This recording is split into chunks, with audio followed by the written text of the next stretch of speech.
Hello and welcome back, my dear friends. In previous video, I had discussed some important annotations in Spring Boot, where I had discussed about @Spring Boot application annotation, @REST controller annotation. So on a Spring Docs, you can see here this Spring Boot application annotation is combination of three annotation, that is @enable auto configuration, @component scan, and @configuration. So if you are planning to attend any interview, and this might be an important interview questions. So basically it is doing three tasks. First one is enable a Spring Boot's auto configuration mechanism. Second is component scan on the packages where the application is located. So your all packages are scanned, and configuration allow to register extra beans. So any class that you create in a Spring Boot and you annotate it with any kind of annotation, it is called a bean and it is managed by framework. So let's not go into the theory part. Let's concentrate on our actual implementation. Another annotation I had explained is @REST controller. So when we run our project, we can hit our API and our control comes to this class. So this is handled by this @REST controller annotation. So that is all about the previous video, and in this video we are going to connect our project to database, and why we are going to do it, that I'll tell you. Similar to this @get mapping request, if we want to make post mapping request,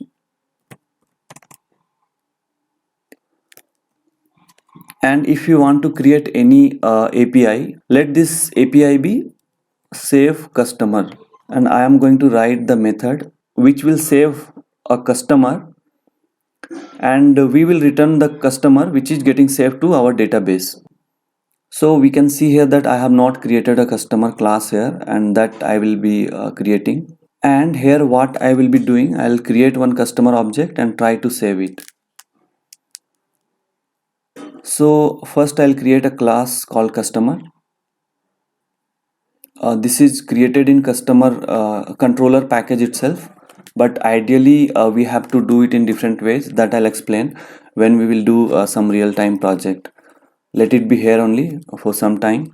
So let me create some variables. Let's make it long. Customer ID, first one will be, and I will keep another variable called customer name, and let us generate getter and setter. First I'll generate constructor. So constructor is generated. Now I will generate getters and setters. So we have done this thing. We have created a class called customer, and we have created getter and setter, and here we are trying to create a post API where we want to save our customer to database. So I am not doing any operation here now. I'll just save this. This I just wanted to show it, that why we are connecting our project to database, so that we will be able to create our post API and we will be able to save our data to our database. So to connect your project to database, you have to include several dependencies, and I'll be explaining those dependencies. So these dependencies are this thing. First dependency is a Spring Boot JPA, Spring Boot starter JPA. So in dependencies tag, you have to write these 4 lines. So just pause the video for some time and write this line in your dependencies tag. And I would like to explain several things here that I have seen in comments. That is, some people are getting errors when they are importing their project, and the major mistake they are making is this thing. Some of you have installed JRE 8 version, Java 8 version, but when you are importing project from a Spring Start IO, so what mistake you are doing is, and since I have installed JDK 8, so I need this Java 8 version. So some of you who are facing this problem in your POM dependencies, you should be selecting proper Java version. If you have installed Java 8, you have to select Java 8 here. If you have installed Java 11, then you have to select Java 11 here. So to connect our project to database, you have to include these two dependencies that I explained. Or in another way, what you can do, you can generate a new project itself, where you can select all the things, and you can add the dependencies. First is web, that is common for creating our RESTful services. Second is JPA. So you can see here Spring Data JPA. So basically what does it do? It is written here, persist data in SQL stores with Java Persistent API. There is no problem if you are not understanding this. Basically what does it do? When we write our classes, that classes has to be mapped to our database entity. For that we are using JPA, and JPA is using internally Hibernate for implementation. You don't have to care about those things now. So I included two dependencies here. First is web, second is Spring Data JPA, and third dependency I will include is MySQL. So I am including here MySQL because I am using this database MySQL. You might be using different database. Maybe you might be using Oracle database or Postgres database or Mongo database. So for those database, you have to include different dependencies. So I'll just show you. For Postgres, you can search here Postgres. For MongoDB, you can search MongoDB, and you will get Spring Data MongoDB. So all database dependencies are present here. You don't have to worry about these things. So I have included three dependency, and I will generate our project. I will save it. This will go to our download folder, and I will just follow the same steps what we have been doing till now. So I have extracted it. So you can import this project into your Eclipse, and you will get these dependencies automatically. So you can either follow any way. Now to connect our project to database, we have to specify our database properties to a Spring Boot. So in Spring main resources, you will get this file application.property. This file you have already seen in previous video. We used to set our port to 9090. In this file, you have to mention these three properties mainly to connect our project to database. And this is another property. What this property will do, that when we will write our classes, suppose I have written a customer class. This is my customer class, and I have several data, that is ID and customer name. And if I want to save this class in our database, so basically what it will do, it will update my entries. Suppose if I update my customer class, same thing will be updated to my database automatically. So let me show you in MySQL Workbench. This is my MySQL Workbench, and here I have one database called Spring Projects. You can see here that I have one DB called Spring Projects that I'll be using to connect our project to this MySQL database. And here you have to specify your database name. So I have created a database with name Spring-projects, and there is no data till now. I have not created any table into that, just a database. And I am using username and password. You have to specify your username and password here to connect to your database. And we have not done anything. We'll just try to run our application whether everything is all right or not. So let us run this demo application.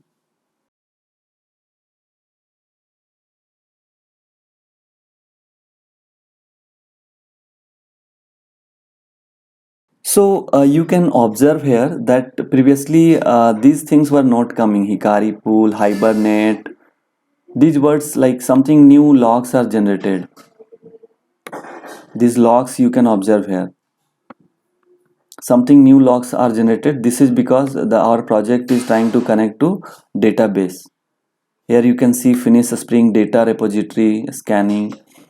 So you don't have to worry about these logs.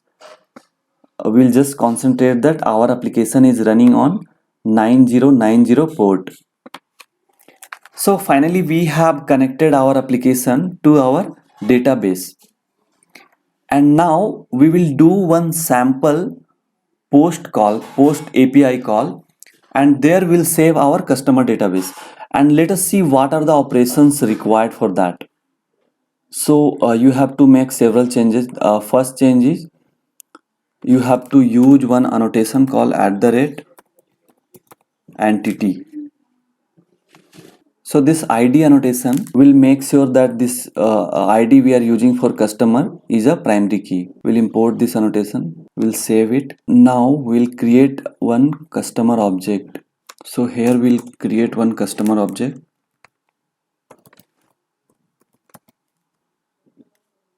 and we will pass ID and name. And now we are very close to making our first post API call, and before doing that we have to do several more steps. A first step that is required is, I'll explain it. We have to create one more interface. So basically I'll create one more package, and I will name it as a repository. So I have created one repository, and there in that repository I'll be creating one interface, and I will name this as customer repository, customer repo. Let us name it customer repo, and just finished it. So here we have created one interface called a customer repo, and we are gonna extend JPA repository, and here you have to pass your customer class, sorry. And this ID will be basically long because we have used long in our customer class. So we'll import this customer class here, and that is all for this. So basically what we did here, we created one interface called customer repository, and we extended JPA repository. So basically what does this JPA repository do? We have to save our customer object into our database, ID and name. So basically JPA repository will help us in doing this. For now you just understand this much. And now let us come to our controller class. I will make a object of customer repository.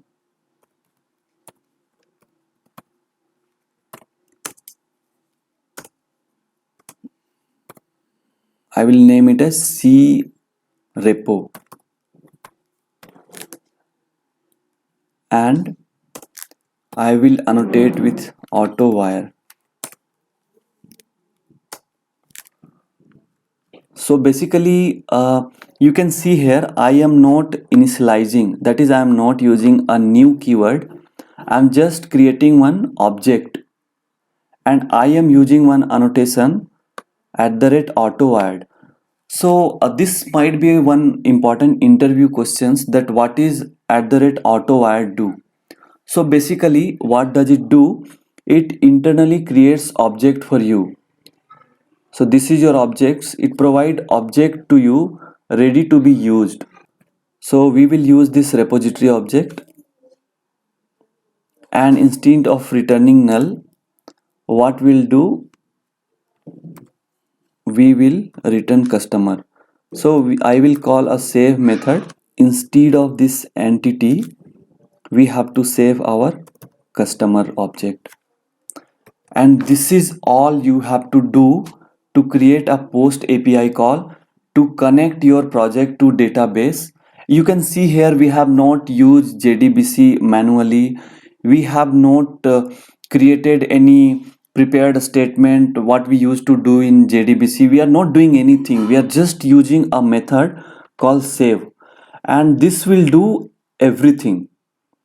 But we have not tested our application, so just let us test our application first. So let me run this application.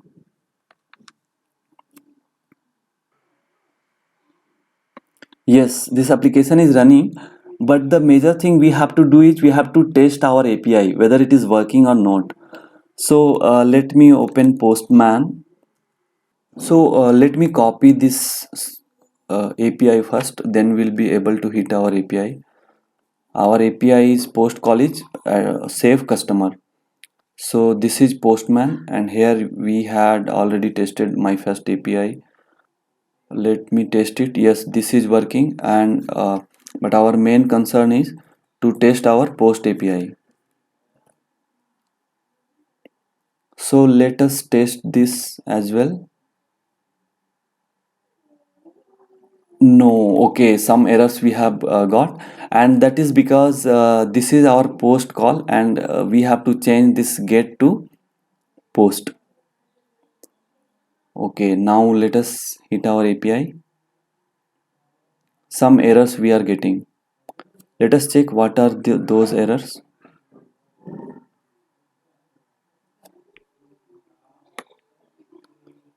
Uh, okay, so I got the error, no default constructor for entity. Okay, so I'll show what is the error actually. So basically in customer repository, we have to use one annotation called @repository. Okay, and you save this class. So basically it is telling that no default constructor for entity in customer class com.demo.controller.customer. So let us see customer class here. The problem is we generally do not create a parameterized constructor in Spring Boot. Hardly we use this. So I had just created it to create our customer object. But now since we have created it, we have to create one default constructor as well. So let me create one default constructor.